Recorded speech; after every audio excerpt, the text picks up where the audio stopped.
Welcome everybody to GoLocal Live, and happy Friday afternoon here in downtown Providence. I think everybody's getting ready for a nice weekend, cold and blustery. We're here in the Navigant Credit Union Broadcast Center. I do want to first up introduce our video editorialist, Ray Rickman, one of the leading civil rights leaders in the state of Rhode Island, and he's going to give it to you straight. Ray Rickman.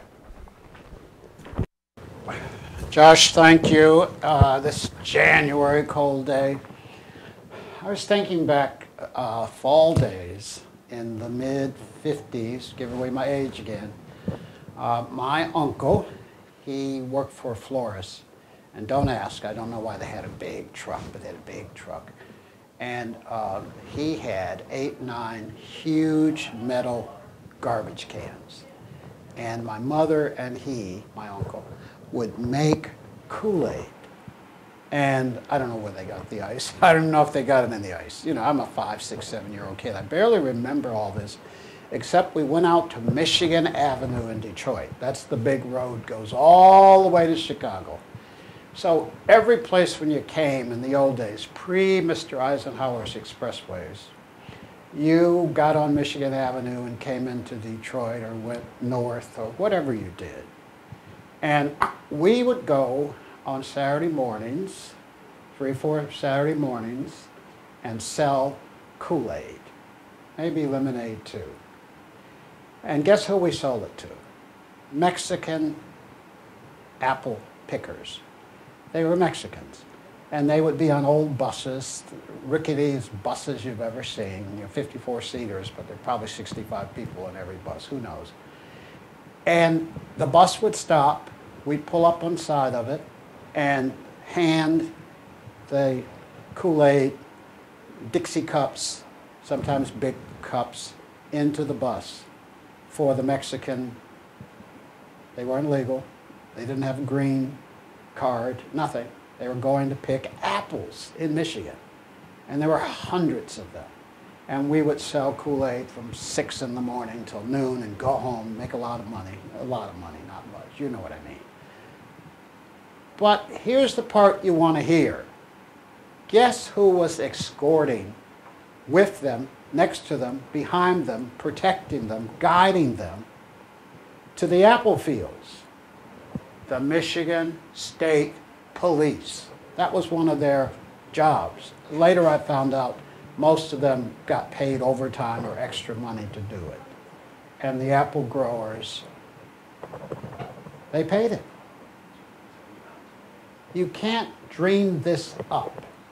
We've been doing this in this country, having people wash our dishes in the back room, whatever they do, for 60, 70 years without a green card. So the corporate and the owner of the restaurant is in on all this illegal activity in America. That's why we have 4 million plus folks. 92% of them, it is said, have a job or know where to get a job before they show up in the United States, before they show up in Providence. They've got a job before they show up in Newport. They have a job. Are you listening? So if we wanted to end all of this, we would do it rather quickly by going to these restaurants and these landscape places and these supply houses and the like, and we would say to the owner or to the manager, we're nice people, you have 90 days to get rid of your illegal workers. That would save us from building a $35 billion wall because no one comes to the United States to stand on a street corner without a job. Now, I want to share a couple things with you because most of this Mexican border wall talk is racism. And it's racism simply because all of these thousands and thousands of people crossing the Canadian border legally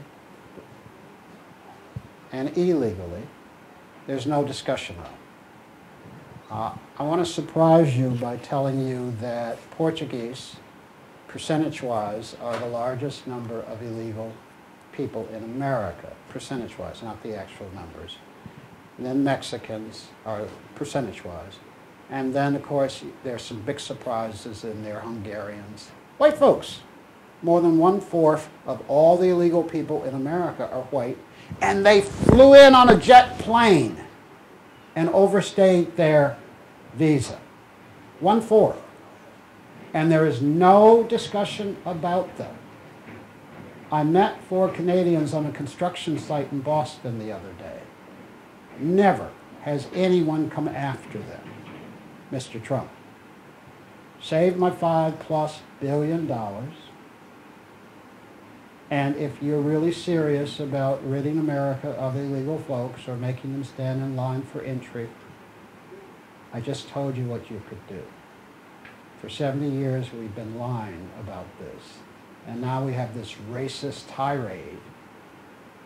They arrested 1 terrorist last year. He came across the Canadian border. They had 44 people of interest, meaning relatives of terrorists or something. They came across the Canadian border. The terrorists don't come across the southern border because they know we're waiting on them.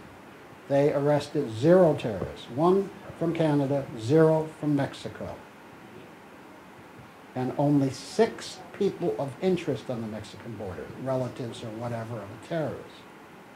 I want to talk about this again with you, but all I say for the whole year, you'll hear it, don't have a strong opinion about anything, particularly related to Mr. Trump, without doing a little background study. And it won't take you 20 minutes to say, oh my Lord, there are virtually no terrorists.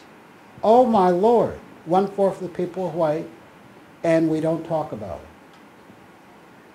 You have a good week.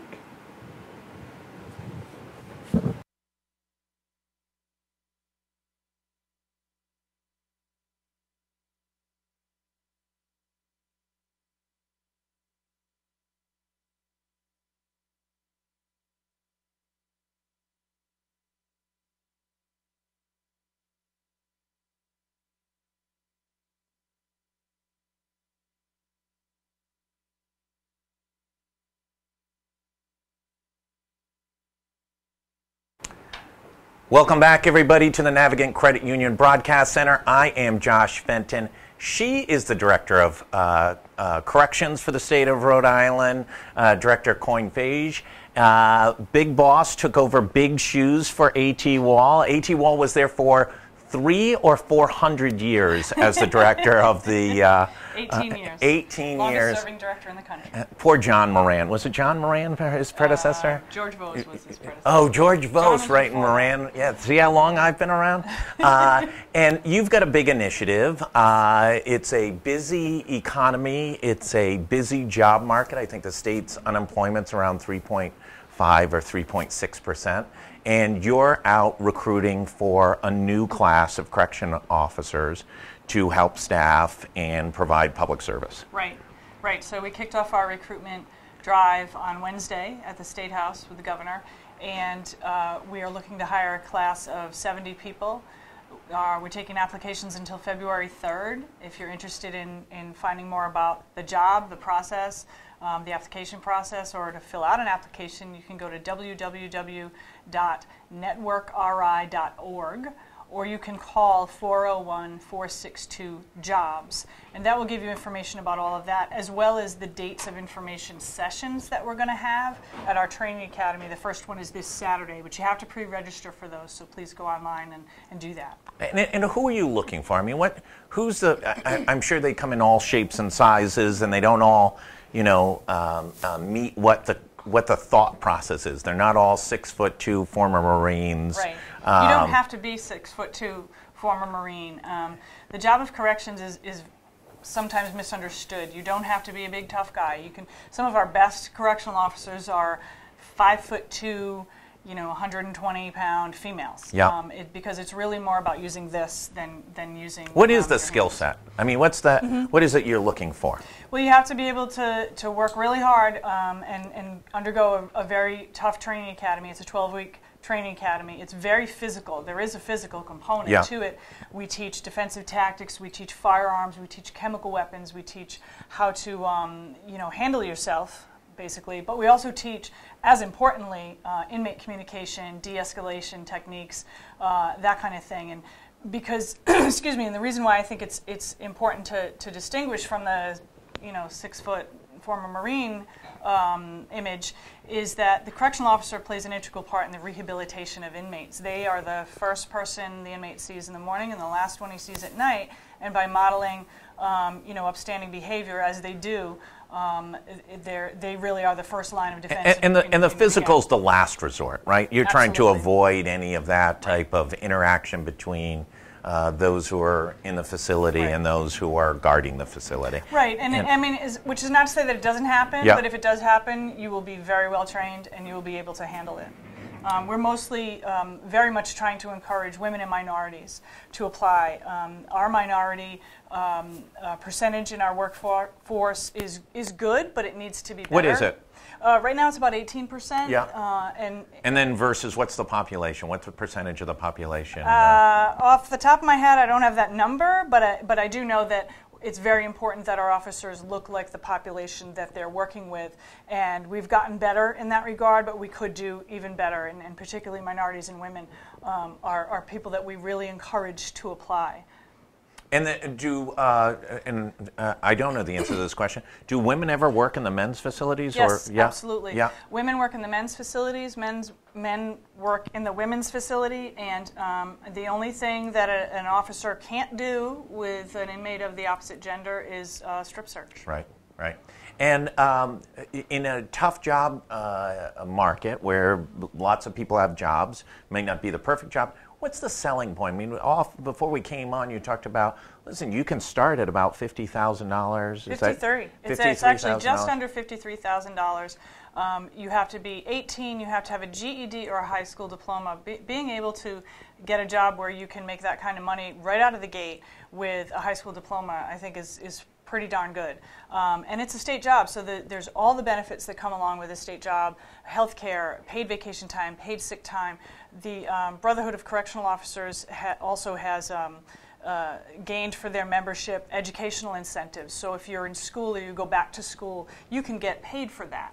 And that's just at the start. And so you can do very well as a correctional officer, and it's a good job. And some correctional officers have gone on to law enforcement and traditional police departments.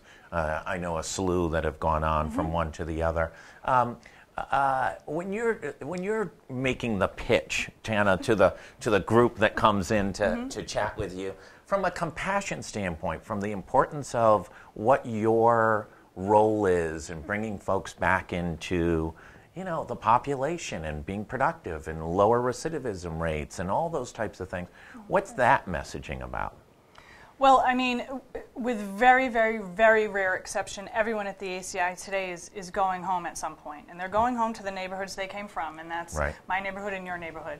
And so it's very important that while they are in our custody, that was certainly correctional officers' job is to protect the public by making sure that those facilities are secure and that people who aren't supposed to be out don't get out. And that's a very important part of their job. It's the main part of their job. But along with that is trying to do some work with an offender to make sure that when they get out, they don't come back. Right. And that's public safety too.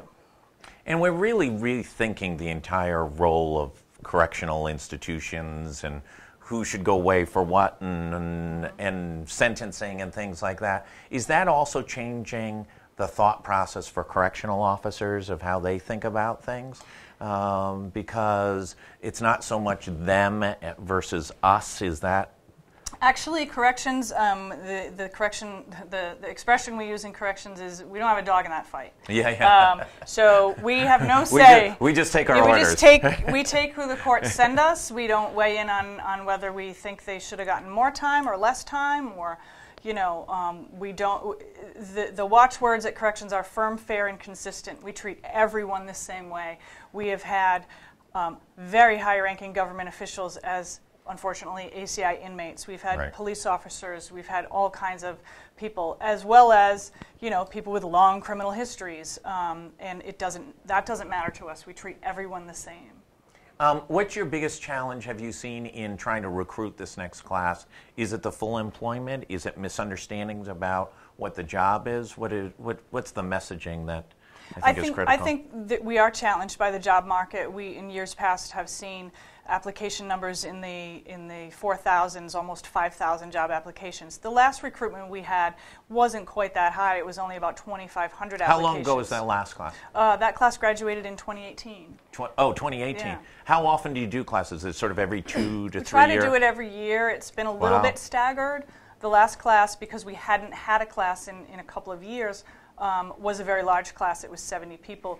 Similarly, we want this to be a very large class, and we're shooting for about 70 people to graduate. Great. And what's the total workforce of correctional officers between your different facilities? It's about 800 plus, 800 and change. And is that pretty steady? Does that see any ebb or flow, other than retirements? Well, people retire, people leave for one reason Right. or another, and that's why we try to run a class as frequently as we can to make sure those gaps are filled. We don't have the luxury of kind of locking the door at night and saying, bye, we'll see you in the morning. I mean, we have to be staffed 24/7, and so when there's a lot of vacancies, that means that a lot of these men and women have to do overtime, really whether they want to or not. Right. And that's a strain on people, and we understand that, and that's another reason why we want to make sure that we're up to our full complement of staff. Last message, you get the last word. What do you have to say to folks who are thinking about this? They're hearing this message, they're saying, but is it for me? So find out if it's for you, and you can do that by coming to one of our information sessions, and as I said... And we'll have all those in the articles Great. And all the links and all that sort of stuff. And there's officers there, who, Right. Men and women, who can talk to you off to the side if you're not one of those people that likes to put their hand up in a group and ask a question and learn more about the job. Great. Thank you so much, Director, for coming on. It's great to see you. Congratulations on the position. Thank Are you. you shooting to break A.T. Wall's record of 18 that years? would be really great. We had one day, We'll we try. had the National Archivist here in studio, and he's only like the 7th National Archivist. It seemed impossible. They all seem to serve for like 30 years as National Archivist. I guess once you become National Archivist, you don't want to give it up. Right. Director, thanks so much for being on. Sure. We're going to be right back with a very interesting entrepreneur. Used to be the head of economic development. The city of Providence is now creating a whole new thinking about the ocean and the economy, and working with Cambridge Innovation Center up in Boston. We'll be right back in about 30 seconds.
Welcome back, everybody, to the Navigant Credit Union Broadcast Center. I'm Josh Fenton. He's Mark Wong. Hi. He's a superstar entrepreneur, former economic development director in the city of Providence. Before that, venture capital guru kind of guy, West Coast based back in the day? West and East Coast. West and East Coast. You've done a lot of different business initiatives. You do a lot of thinking about businesses, and you've seemed to struck a chord. Let's talk about your new initiative. Sure. So we formed See Ahead. It's a benefit corporation. We formed it May last year.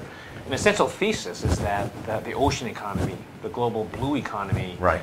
is growing globally at a higher rate than the average global GDP, and it's a sector that specifically New England resonates well, and it's a competency for us. And we focus specifically on the innovation part, so we call that blue tech.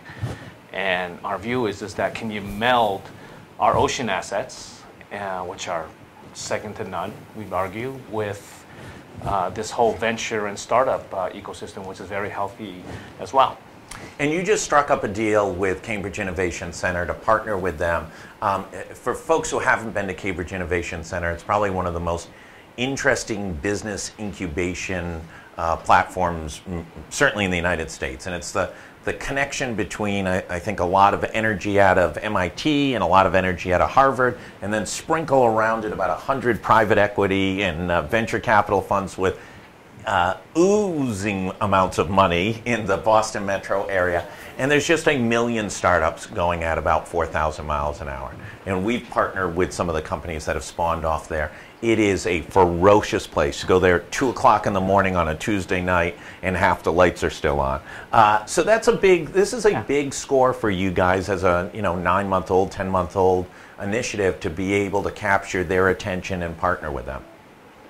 Yeah, thanks. Yeah, so CIC, right, is part of this demographic trend of really driven by the millennials of this concentration in the urban core. Right. And then from that, the venture capitalists or the corporates who want more, as innovation becomes flatter and moves faster today, they follow. And CIC is in the middle of that. What makes CIC very unique, why we're so excited, is that they are not just a co-working space. They understand the concept of clusters, right. biotech, robotics.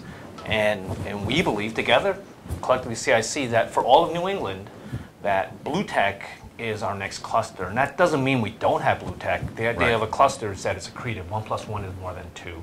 So we're very excited to kick it off in Boston. And CIC also has offices in Rotterdam. They're coming obviously here to Wexford, here in Providence. They're down in Miami. So they're already in other centers of excellence or going into other areas of center of excellence around the blue tech. So very excited.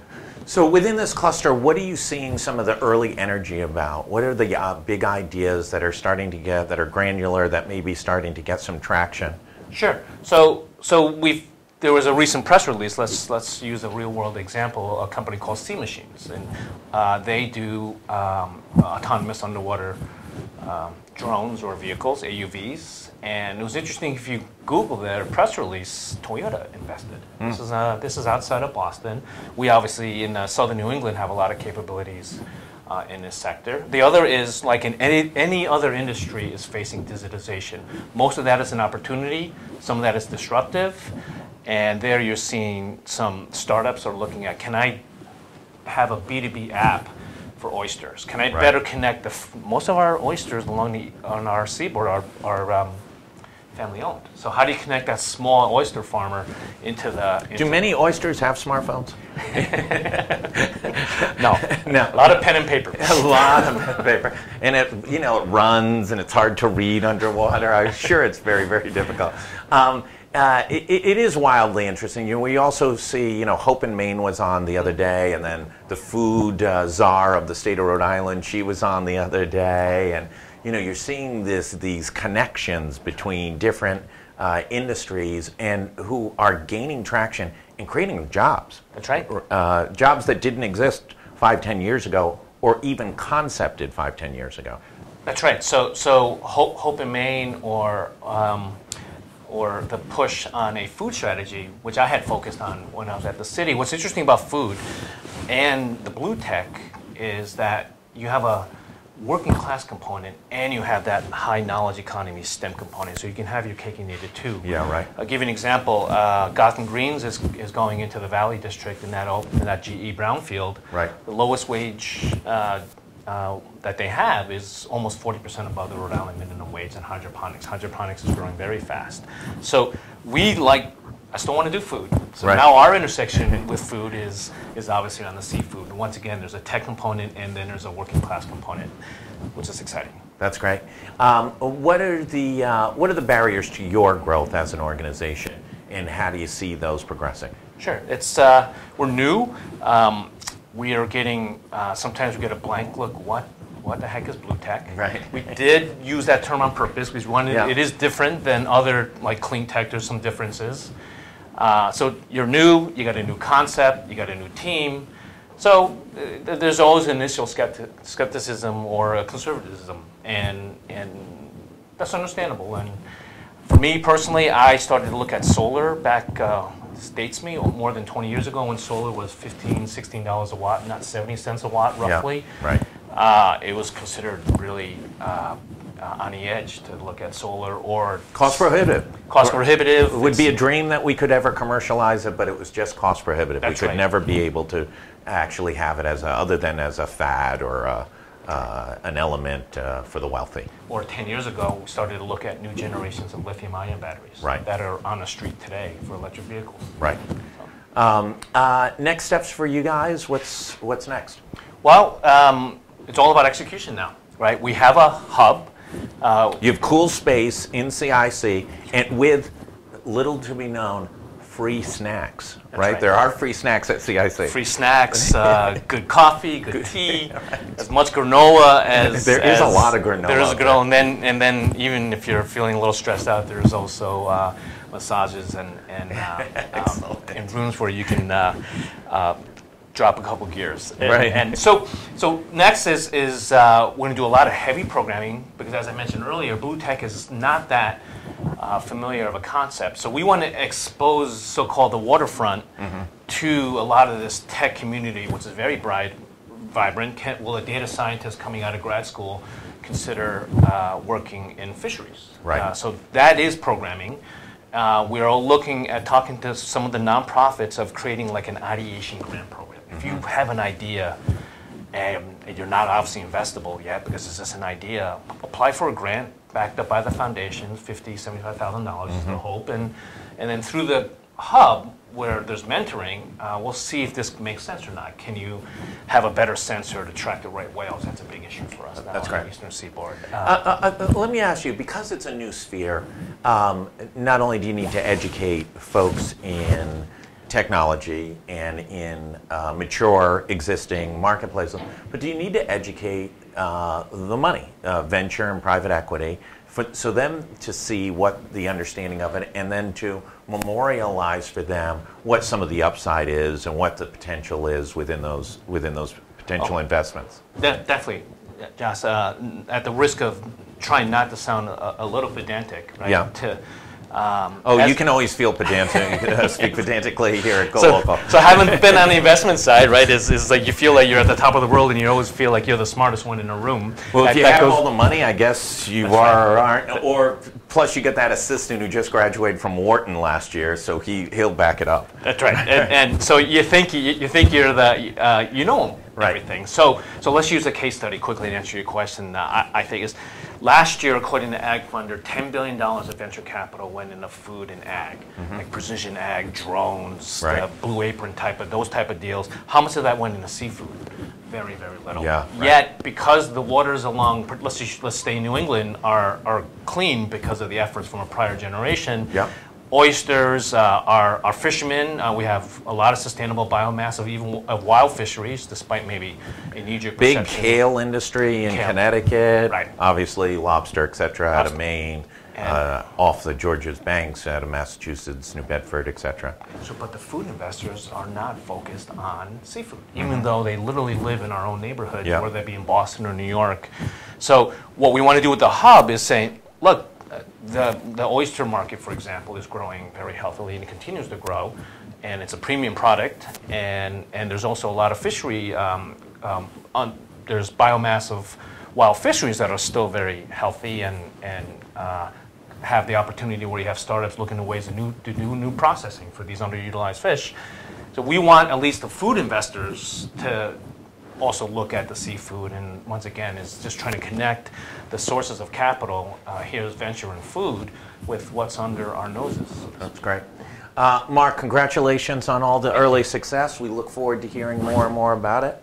We'll be running this video as well as a write-up on the new partnership with CIC. I hope everybody will check it out. A really new way and innovative way to leverage the region's strengths into new job creation and economic growth. Thank you so much. Congratulations. Everybody, that concludes today's Go Local Live. We'll be back next week. I hope everybody has a great weekend. And if you haven't had a chance, take a look at Go Local's selections for Man and Woman of the Year for 2018. Interesting selections. Seems to be popular choices. Thanks, everybody. Have a great weekend.